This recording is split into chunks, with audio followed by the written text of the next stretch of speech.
Lecture number 1 Chhattisgarh सामान्य परिचय। छत्तीसगढ़ की स्थापना 1 नवंबर 2000 को हुई। ये जब बना तब पंचवर्षीय योजना चल रहा था भारत सरकार का, 9वीं पंचवर्षीय योजना 1997 से लेकर ये 2000 तक चला। ये जो उस अधिनियम के अनुसार बना उसे कहते हैं मध्य प्रदेश पुनर्गठन अधिनियम 2000। किसी भी राज्य जो नया निर्मित होता है वो उसके मातृ राज्य के आधार पर निर्मित होता है, तो उसके अधिनियम को उसके मातृ राज्य का नाम दिया जाता है। इसका मातृ राज्य था मध्य प्रदेश, इसलिए इसका अधिनियम मध्य प्रदेश पुनर्गठन अधिनियम 2000 है। और मातृ राज्य से यह 44 वर्ष बाद पृथक हुआ। भारत संघ के राज्य क्रम में इसका 26वां स्थान है। ये 1 नवंबर 2000 को बना। उसके बाद 27वां राज्य बना जो कि है उत्तराखंड, जो 9 नवंबर को बना। ये उत्तर प्रदेश से बना है। और 28वां राज्य जो है झारखंड बना, ये भी नवंबर में ही बना और 15 नवंबर को बना, जिसका मातृ राज्य बिहार है। और 29वां राज्य बना 2 जून 2014 को तेलंगाना, जो आंध्र प्रदेश से बना। वर्तमान में भारत में 28 राज्य हैं, 29 राज्य नहीं हैं, क्योंकि 5 अगस्त 2019 को जम्मू कश्मीर का राज्य का दर्जा समाप्त हो गया और वो केंद्र शासित प्रदेश में बदल गया। 2 केंद्र शासित प्रदेश बने, जम्मू कश्मीर और लद्दाख। तो अगर हम छत्तीसगढ़ के प्रथम मानचित्र निर्माण की बात करें तो उसकी जो है 1905 में प्रथम मानचित्र निर्माण हुआ, जो पंडित सुंदरलाल शर्मा के द्वारा बनाया गया। ये एक पांडुलिपि में बनाया गया था, मतलब कि ये हस्तलिखित को ही पांडुलिपि कहा जाता है। इसीलिए इनको स्वप्नदृष्टा कहते हैं। छत्तीसगढ़ का स्वप्नदृष्टा कहा जाता है पंडित सुंदरलाल शर्मा को। और ये तब क्यों बना, इसका मुख्य कारण यह है क्योंकि हम जानते हैं 1905 में बंग भंग हुआ। बंग भंग माने कि बंगाल विभाजन हुआ। इससे क्या किया गया, भारत का भौगोलिक पुनर्गठन किया गया। भारत का भौगोलिक स्थिति के अनुसार पुनर्गठन किया गया, जिसके कारण छोटा नागपुर क्षेत्र के 5 रियासत छत्तीसगढ़ से जुड़ा। जो वर्तमान का झारखंड साइड है उसमें से 5 रियासत छत्तीसगढ़ में जुड़ा, जो कि है चांग बखार, उदयपुर, कोरिया, सरगुजा, जसपुर। ये 5 रियासत बंगाल प्रांत से छत्तीसगढ़ में जुड़ा। ऐसे ही छत्तीसगढ़ से 5 रियासत बंगाल प्रांत में, जो वर्तमान में उड़ीसा से है, जुड़ा। तो अलग जो हुआ उसका क्या क्या नाम है, सोनपुर, रैलाखोल, कालाहांडी, बाजरा, पटना और संबलपुर जिला भी यहाँ से गया। तो 5 रियासत कौन कौन से हैं, सोनपुर, रैलाखोल, कालाहांडी, बाजरा, पटना। अब जो हम देखते हैं कि छत्तीसगढ़ का मानचित्र का स्वरूप क्या है। छत्तीसगढ़ की समानता सी हॉर्स से की जाती है, मतलब कि ये समुद्री घोड़ा की तरह दिखता है। इसका वैज्ञानिक नाम हिप्पोकैम्पस है, हिप्पो नहीं है, ध्यान रखना पड़ेगा। हिप्पो दरियाई घोड़ा को कहा जाता है। ये दरियाई घोड़ा की तरह नहीं दिखता है, समुद्री घोड़ा की दिखता है, इसलिए इसे हिप्पोकैम्पस कहते हैं। ब्रेन के फ्रंटल लोब में एक इसी की तरह की आकृति का एक अंग पाया जाता है, जिसे भी हिप्पोकैम्पस कहते हैं। इसलिए हिप्पोकैम्पस ऑर्गन ब्रेन के फ्रंटल लोब में पाया जाता है, जो किसके लिए काम करता है, which gives us long term memory, मतलब कि लंबी मेमोरी के लिए ये काम आता है। अगर हम यहाँ की मानव प्रजाति को बात करें, जब मानव प्रजाति बहुत प्रकार की होती हैं, जैसे कि नेग्रोइड होती हैं, मंगोलॉइड होती हैं, काउकासॉइड होती हैं, प्रोटोऑस्ट्रेलॉइड होती हैं। ये 4 प्रकार की मानव प्रजाति पाई जाती हैं। उसमें से छत्तीसगढ़ में प्रोटोऑस्ट्रेलॉइड पाई जाती है। यहाँ तक कि हम भारत में भी कहें कि भारत व छत्तीसगढ़ में प्रोटोऑस्ट्रेलॉइड प्रजाति ही पाई जाती है। छत्तीसगढ़ के आदिवासी भी इसी प्रजाति के हैं।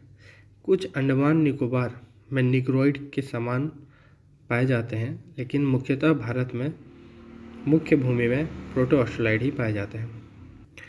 यहाँ का प्रमुख धर्म, छत्तीसगढ़ का प्रमुख धर्म हिंदू धर्म है, जो 98.68% यहाँ है। उसके बाद दूसरे नंबर में मुस्लिम आता है। यहाँ की भाषा व बोली छत्तीसगढ़ी सर्व प्रमुखता से बोली जाती है। उसके बाद हिंदी बोली जाती है और उसके बाद उर्दू बात की जाती है। अब यहाँ के राजकीय प्रतीक की बात करें तो राजकीय वृक्ष यहाँ का साल है, राजकीय पशु वन भैंसा, राजकीय पक्षी पहाड़ी मैना है। अब राजकीय प्रतीकों का देखते हैं कि उस पर क्या प्रभाव पड़ता है और कहाँ पाया जाता है और इसके खतरा किससे है।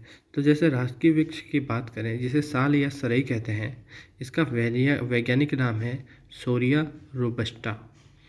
इसका संकेंद्रण मतलब इसकी प्राप्ति मुख्यतः बस्तर में होता है, इसलिए बस्तर को साल वनों का द्वीप भी कहते हैं। ये बहुत बार क्वेश्चन में आता है कि साल वनों का द्वीप किसे कहते हैं, तो बस्तर को साल वनों का द्वीप कहते हैं। इसे खतरा किससे है? अवैध कटाई से इसका खतरा है। दूसरा, साल बोरर नामक की बीमारी से इसे खतरा है। खासकर बरसात के समय होता है, जिसमें कीट इसके ऊपर अंडे छोड़ देते हैं, जिसके कारण धीरे धीरे पेड़ को नुकसान होता है, सूख कर ये खत्म हो जाता है। अब हम राजकीय पशु की बात करते हैं जो कि वन भैंसा है, जिसे हम कहेंगे इंग्लिश में वाइल्ड बुफेलो। इसका वैज्ञानिक नाम है बुबेलस बुबेलिस। बुबेलस बुबेलस सामान्य भैंसा होता है, इसलिए हमको ध्यान में रखना है कि ये बुबेलस बुबेलस नहीं है, बुबेलस बुबेलिस है। यह छत्तीसगढ़ में सबसे शुद्ध नस्ल के रूप में पाया जाता था, लेकिन वर्तमान में ये विलुप्ति के कगार पर है। इसका संकेंद्रण राष्ट्रीय उद्यान एवं अभ्यारण्यों में किया गया है तो में पाया जाता है। तो राष्ट्रीय उद्यान में इंद्रावती राष्ट्रीय उद्यान बीजापुर में वन भैंसा प्राप्त होता है और अभ्यारण्य में उद्यमंती गरियाबंद में प्राप्त होता है, पामेड़ बीजापुर में पाया जाता है। इंद्रावती राष्ट्रीय उद्यान, उद्यमंती और पामेड़ अभ्यारण्य में पाया जाता है। खतरा इसको रिंडरपेस्ट नामक बीमारी से है, जो कि एक विषाणु जनित बीमारी है। इसमें 7 से 8 दिन में वन भैंसे का मृत्यु हो जाता है। इसमें अतिसार, बुखार और डिहाइड्रेशन के कारण उसमें पानी की कमी हो जाती है, जिसके कारण वन भैंसे की मृत्यु हो जाती है। नर वन भैंसा को अन्ना एवं मादा वन भैंसे को अन्नी कहा जाता है। इसका वर्णन बाणभट्ट की रचना कादंबरी में पाया जाता है, जो कि हर्षवर्धन का दरबारी कवि था। और हर्षवर्धन 7वीं सदी में वर्धन या पुष्यभूति वंश जिसे कहते हैं, यह वंश 7वीं सदी में उत्तर भारत में राज्य करता था। मध्य प्रदेश के बांधवगढ़ से छत्तीसगढ़ के बस्तर तक इसकी प्रचुरता का वर्णन किया गया है। इनकी इस कादंबरी रचना में एक लाइन है, सदा जनहित मृत्यु भीषणम महित। इसका मतलब ये मृत्यु का प्रतीक है, यह सामान्यतः यमराज का प्रतीक है, ऐसा बोला गया है। अगर हम पहाड़ी मैने की बात करें तो ये हमारा राजकीय पक्षी है। इसे हिल मैना कहते हैं इंग्लिश में, और इसका वैज्ञानिक नाम है ग्रैकुला रिलीजियोसा पेनिनसुलेरिस। वर्तमान में ये विलुप्ति के कगार पर है। इसका संकेंद्रण एवं संरक्षण कांगेरवेली राष्ट्रीय उद्यान बस्तर में किया जा रहा है। यह राष्ट्रीय उद्यान सबसे छोटा राष्ट्रीय उद्यान है क्षेत्रफल की दृष्टि से। यह केवल 200 वर्ग किलोमीटर में फैला हुआ है। इसको खतरा मनुष्य से है, क्योंकि मनुष्य इसका अवैध शिकार करते हैं और इसे कैद भी करते हैं, क्योंकि यह पक्षी नकल निकालने में सक्षम होता है। आवाज़ों की नकल करने में सक्षम होने के कारण इसे कैद कर कर बेचा भी जाता है। अगर हम छत्तीसगढ़ के प्रतीक चिन्ह लोगो की बात करें तो इसे 4 सितंबर 2001 को स्वीकार किया गया। हम इसे इस तरह से याद रख सकते हैं कि इसे एक शिक्षक दिवस से एक दिन पूर्व एवं राज्य के निर्माण के 1 वर्ष बाद स्वीकार किया गया, 4 सितंबर 2001 को। इसकी जो वृत्ताकार परिधि है, यह विकास की निरंतरता का प्रतीक है। और इसमें जो 36 किले हैं वो छत्तीसगढ़ को दिखाते हैं।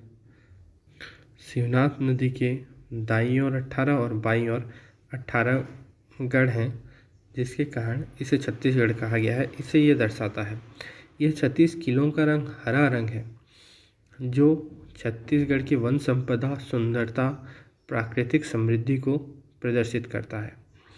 धान की बालियाँ सुनहरे रंग की हैं जो कृषि प्रधान राज्य या फिर धान का कटोरा प्रदर्शित करती हैं। इसमें विद्युत संकेत भी दिया हुआ है जो नीले रंग का है, जो ऊर्जा की क्षमता को बताता है। अर्थात यह बताना चाहता है कि हम ऊर्जा की दृष्टि से सक्षम राज्य हैं। 2008 से जीरो पावर कट स्टेट हमें घोषित किया गया है। अर्थात हम ऊर्जा के लिए यहाँ पर 24 घंटे बिजली उपलब्ध रहती है, यहाँ पर बिजली जाती नहीं है। 3 लहराती हुई रेखाएं हैं जो यहाँ के जल संसाधन मतलब नदियों को बताता है, और इसका रंग है तिरंगे का रंग। तो तिरंगा का रंग से हम क्या दर्शाना चाहते हैं? राष्ट्र के प्रति एकजुटता का प्रतीक है ये। अगर हम अशोक स्तंभ की बात करें तो ये इसे कहाँ से लिया गया है? भारत के प्रतीक चिन्ह से लिया गया है, और यह सारनाथ में स्थित अशोक स्तंभ को भारत के प्रतीक चिन्ह से लिया गया है, जो कि लाल रंग का है। ये भारत के प्रति सत्य निष्ठा का प्रतीक है। अगर हम प्रतीक वाक्य की बात करें तो प्रतीक वाक्य छत्तीसगढ़ का मौजूदा गढ़बो नवा छत्तीसगढ़ है। इसके पूर्व विश्वसनीय छत्तीसगढ़ था, और भारत का जो टैगलाइन वाक्य है वो अतुल्य भारत है।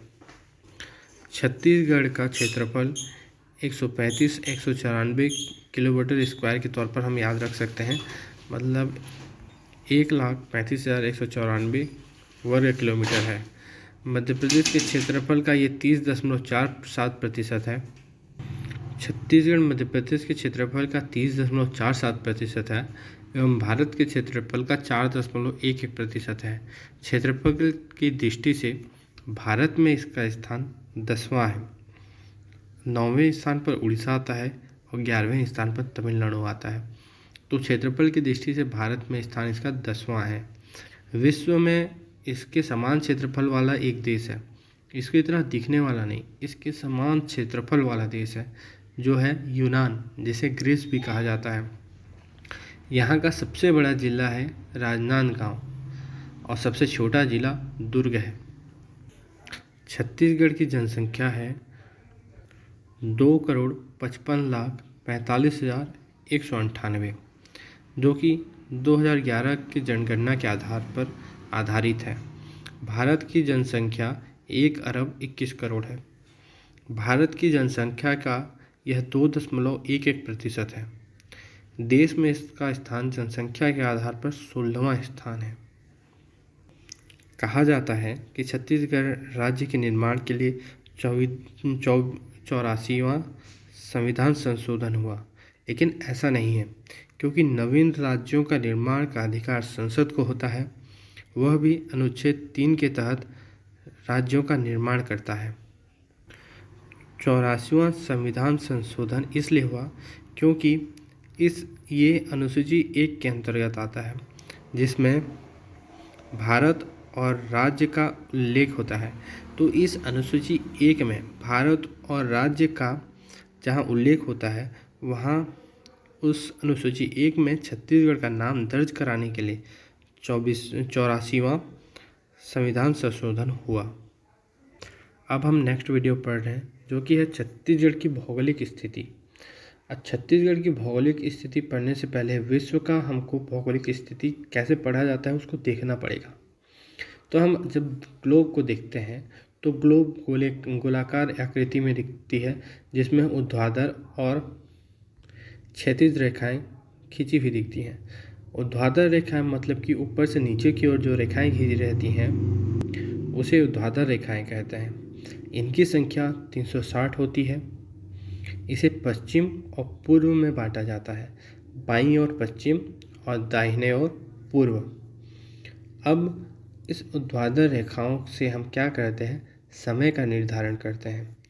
इन्हीं रेखाओं को देशांतर रेखा कहा जाता है, और इस पश्चिम भाग को इसके पश्चिमी गोलार्ध और इसके दाहिने भाग को जो पूर्वी भाग है इसे पूर्वी गोलार्ध कहा जाता है, और इस आधार पर इसे पूर्वी देशांतर एवं पश्चिमी देशांतर कहा जाता है। इसका एक अंश 4 मिनट के बराबर होता है। अब हमने देख लिया कि ऊर्ध्वाधर रेखाओं का स्टडी कर लिया। अब हम देखते हैं कि क्षैतिज रेखाएं, जिसे हॉरिजॉन्टल लाइन कहते हैं।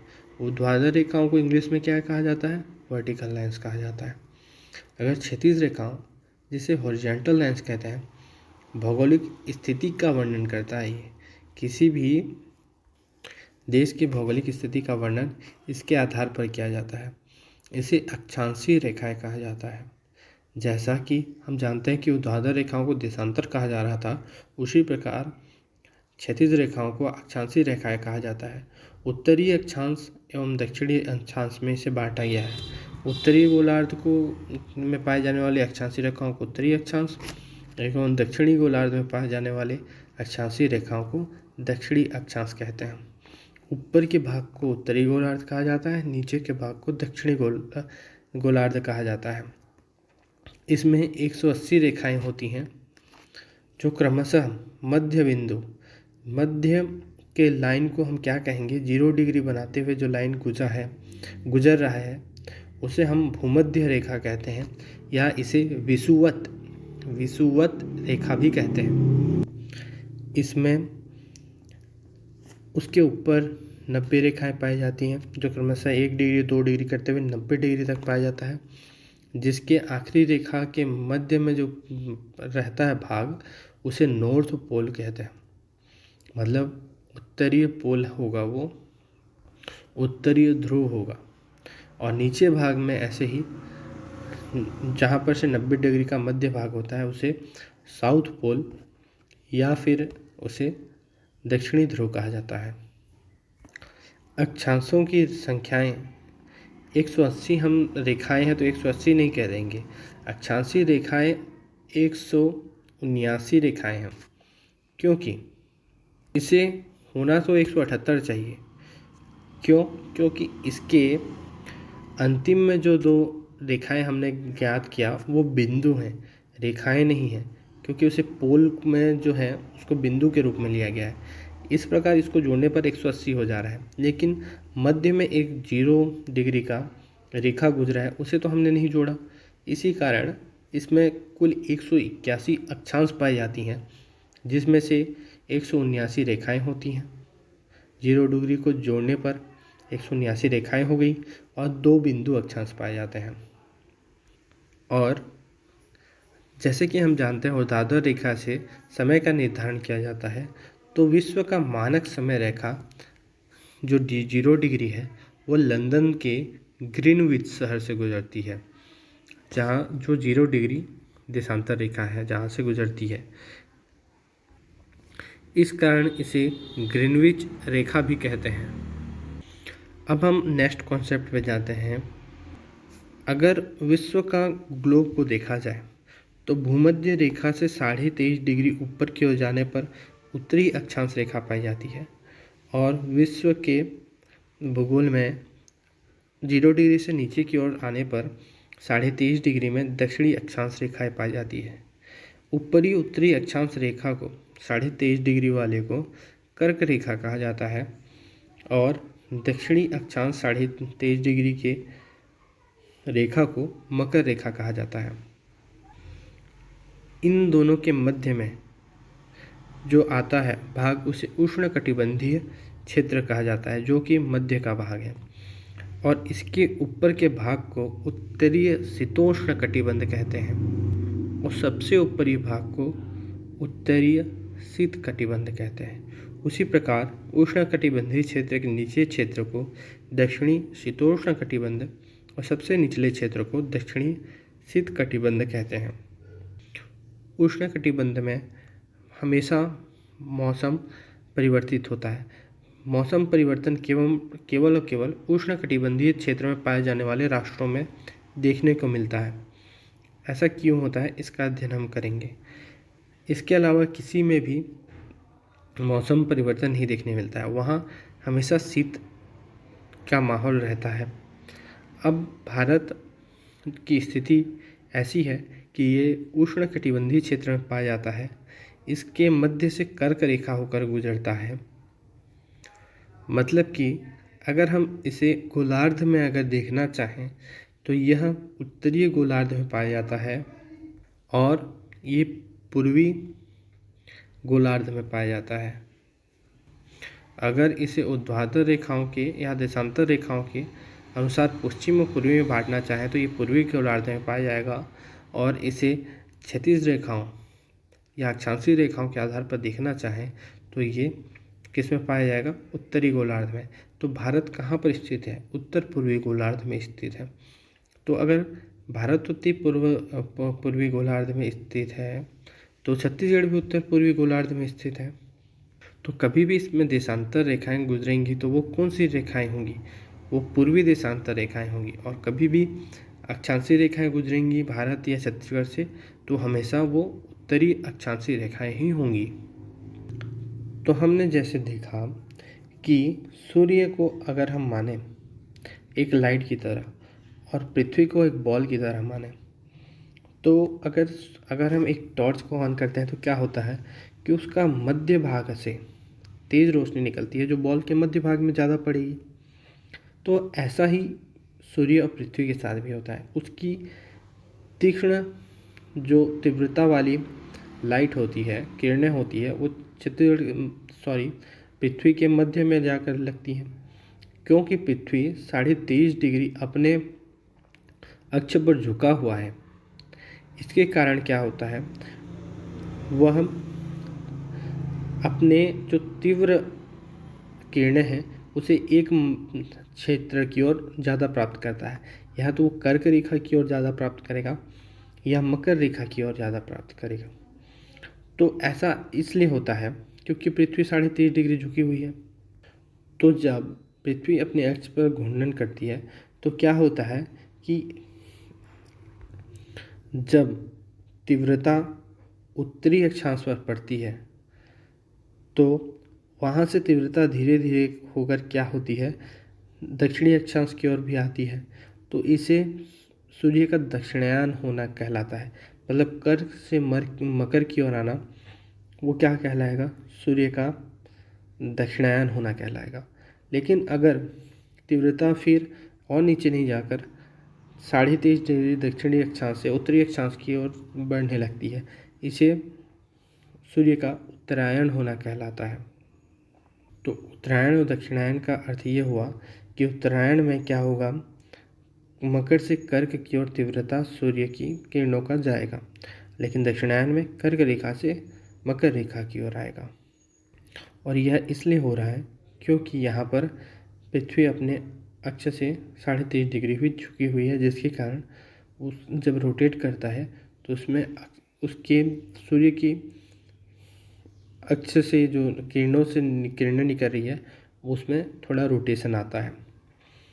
अब हम देखते हैं कि उत्तरी शीत कटिबंध या दक्षिणी शीत कटिबंध 66.5 अंश पर बनता है। अब अगर हम देखें कि भारत का सबसे उत्तरी भाग है दक्षिणी, मतलब उत्तरी भाग जो है वो जम्मू कश्मीर में पाया जाता है, जिसे इंदिरा कॉल कहते हैं। इसका अध्ययन नीचे से ऊपर करना चाहिए, तो हम पहले नीचे को अध्ययन कर लेते हैं। कैप कॉमरिन ये भारत का सबसे दक्षिण या सबसे निचला क्षेत्र है, दक्षिण का भाग है। कैप कॉमरिन ये कन्याकुमारी भी इसे कहते हैं, ये तमिलनाडु में स्थित है। यहाँ इसका अगर हम देखें तो 8.4 मिनट उत्तरी अक्षांश में पाया जाता है। यह भारत का दक्षिणी छोर है। और भारत का ऊपरी छोर जिसे उत्तरी छोर कहते हैं, यहाँ से 37 डिग्री 6 मिनट में उत्तरी अक्षांश रेखाएं गुजरती हैं। इसे इंदिरा कॉल कहा जाता है। अगर दक्षिणी भाग की और उत्तरी भाग के बाद अब अगर भारत के पूर्वी भाग को बात किया जाए तो हमने उत्तरी भाग में एक चीज़ ध्यान दिया कि इसमें जम्मू कश्मीर राज्य में है। तो ऐसे ही पूर्वी भाग या पूर्वी छोर क्या है, किबुथु है, किबुथु, जो कि अरुणाचल प्रदेश में पाया जाता है। इसका 97.25 मिनट पूर्वी देशांतर में पाया जाता है। और पश्चिमी छोर पश्चिमी छोर में पश्चिमी देशांतर आ जाएगा, ऐसा नहीं है, क्योंकि हमने पहले ही डिसाइड कर लिया है कि भारत उत्तरी गोलार्ध और पूर्वी गोलार्ध में पाया जाता है, उत्तर पूर्वी गोलार्ध में। तो इससे गुजरने वाली सारी अक्षांशीय रेखाएं उत्तरी ही होंगी और सारी देशांतर रेखाएं पूर्वी ही होंगी। तो इसका पश्चिमी छोर क्या होगा? सरक्रीट है, सर क्रिक जो गुजरात से गुजरती है, गुजरात में पाया जाता है। इसका पश्चिमी छोर सर क्रिक है। 68 डिग्री 7 मिनट पूर्वी देशांतर बनाते हुए ये पाया जाता है। तो इसका भी अध्ययन हमको पहले पश्चिमी छोर से पूर्वी छोर की ओर करना था। अगर हम छत्तीसगढ़ की बात करें तो छत्तीसगढ़ भी ऐसी स्थिति में है भारत के, जहाँ से इसके ऊपर के 3 जिलों से होकर क्या गुजरती है? कर्क रेखा गुजरती है। अब इसका सबसे ऊपरी भाग और निचला भाग और दक्षिणी भाग और पूर्वी भाग का अध्ययन कर लेते हैं हम। अगर हम इसके उत्तर से दक्षिण की लंबाई देखें तो ये 700 किलोमीटर है और इसका पूर्व से पश्चिम की ओर लंबाई देखें तो 435 किलोमीटर तक फैला हुआ है ये। तो इसका अक्षांशीय विस्तार क्या है? 17 डिग्री 46 मिनट से 24 डिग्री 5 मिनट उत्तरी अक्षांश तक इसका फैलाव है। वैसा ही देशांतर विस्तार इसका 80 डिग्री 15 मिनट से 84 डिग्री 25 मिनट तक पूर्वी देशांतर में इसका फैलाव है। तो अगर हम देखें कि 17 डिग्री 46 मिनट उत्तरी अक्षांश में सुकमा पाया जाता है, जो कि इसका दक्षिणी छोर है, और 24 डिग्री 5 मिनट उत्तरी अक्षांश में बलरामपुर पाया जाता है, जो इसका उत्तरीय छोर है, और इसका 80 डिग्री 15 मिनट में पूर्वी देशांतर पाया जाता है बीजापुर, जो इसका पश्चिमी छोर है, और 84 डिग्री 25 मिनट पूर्वी देशांतर में जसपुर पाया जाता है, जो इसका पूर्वी छोर है।